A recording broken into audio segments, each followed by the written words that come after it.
to tegn på at det på tide med en forandring i livet ditt, og hvis du har lyst til å vite om disse to tegnene, så følg med, fordi det skal vi snakke om i denne videoen. Og kanskje har du kjent noen ganger i livet at det på tide med en forandring, men så har du vært så redd for å ta det steget og bevege deg fremover. Det jo veldig, veldig menneskelig, og det forstår jeg veldig godt.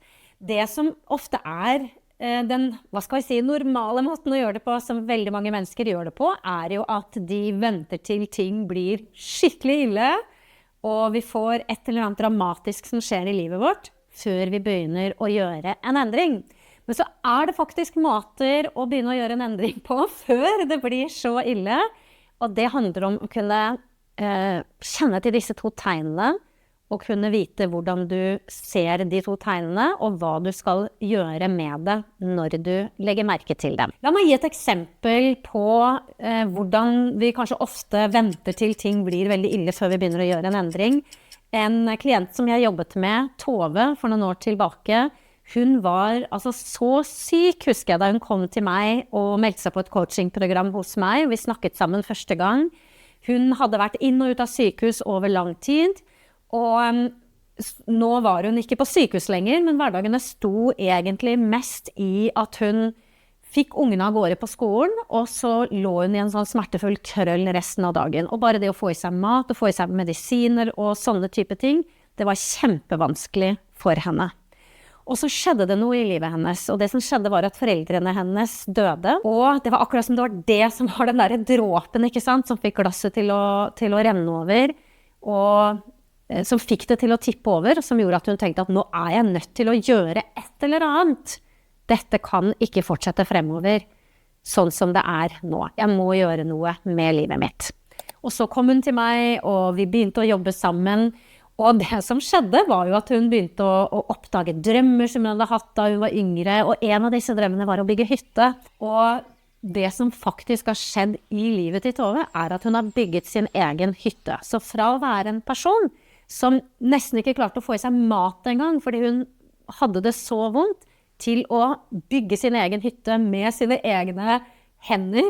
Det jo en ganske fantastisk reise, og det startet jo med at hun måtte anerkjenne disse to tegnene i livet sitt, for å kunne begynne å bevege seg videre fremover. Hva opplever du en av de største hindrene eller som hindrer deg i å gjøre en forandring i ditt liv? Og kunne du tenke deg å dele litt om det i kommentarfeltet under her? Ok, to tegn på at det på tide med en endring i livet. Og dette det jeg kaller to signaler fra sjelen. Det to signaler som kommer fra sjelen din til ditt bevisste sinn, og disse signalene fra sjelen din forteller deg at nå det på tide med en endring, nå det på tide med vekst, nå det et større potensial i livet ditt. Og disse to tegnene, det lengsel, og det misnøye. Lengsel og misnøye. La oss snakke litt om det. Lengsel jo gjerne en lengsel, du lengter etter noe som du ikke har i livet ditt akkurat nå. Du kan kjenne en sånn dragning mot et eller annet som du ikke enda har. Så for Tove for eksempel, så var det en lengsel etter en helse som gjorde at hun kunne oppleve at hun levde livet sitt, og ikke bare overlevde hver eneste dag. Det var en lengsel. Og så etter hvert ble det til den der lengselen om å ha den nydelige hytta som hun hadde drømt om i så mange år. Misnøye derimot mer en sånn at du kan kjenne at det noe i livet ditt som litt sammentrekt eller sammenklemt, ikke sant? Det en misnøye. Det kan for eksempel, hvis vi bruker Tove som eksempel igjen, så var det jo en misnøye med å ha en helse som gjorde at hun ble liggende stort sett i senga eller i sofaen veldig mye av livet sitt og av dagene sine. Og en misnøye med at hun ikke kunne vært til stede for barna sine sånn som hun hadde ønsket, og misnøye med veldig mange av de tingene som hun opplevde at hun, som var litt sånn sammenklemt i livet hennes. Så det misnøye, og det lengsel. Og det som veldig viktig å huske på her jo at, fordi mange kommer jo til meg og lurer på, men skal jeg gå rundt og være misfornøyd, ikke sant? Skal jeg fokusere på hva jeg misfornøyd med i livet mitt? Nei, det ikke det vi snakker om.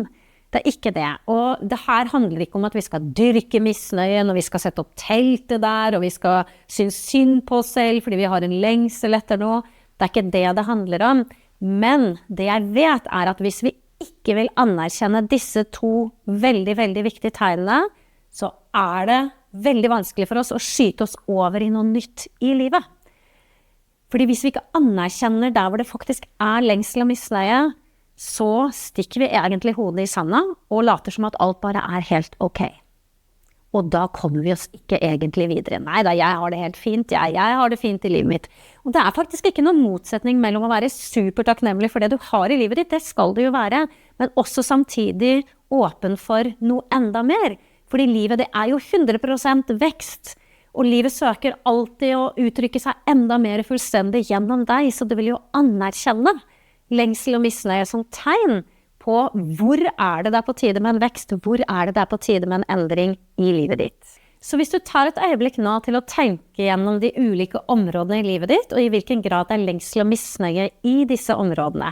Og jeg pleier å dele inn, resultatene våre inn i 4 ulike nøkkelområder.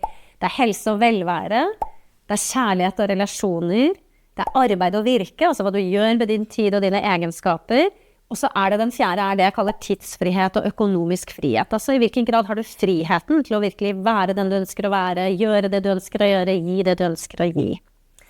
Og når du tenker på disse 4 områdene, og du ser for deg en skala fra 1 til 5 da, la oss tenke 1 til 5, der 1 det laveste, masse lengsel og misnøye, og 5 det beste, altså wow, her kunne det ikke vært bedre i det området.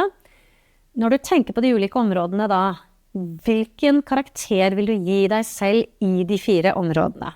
Det en øvelse som du kan gjøre for å identifisere hvor det mest lengsel og misnøye akkurat nå.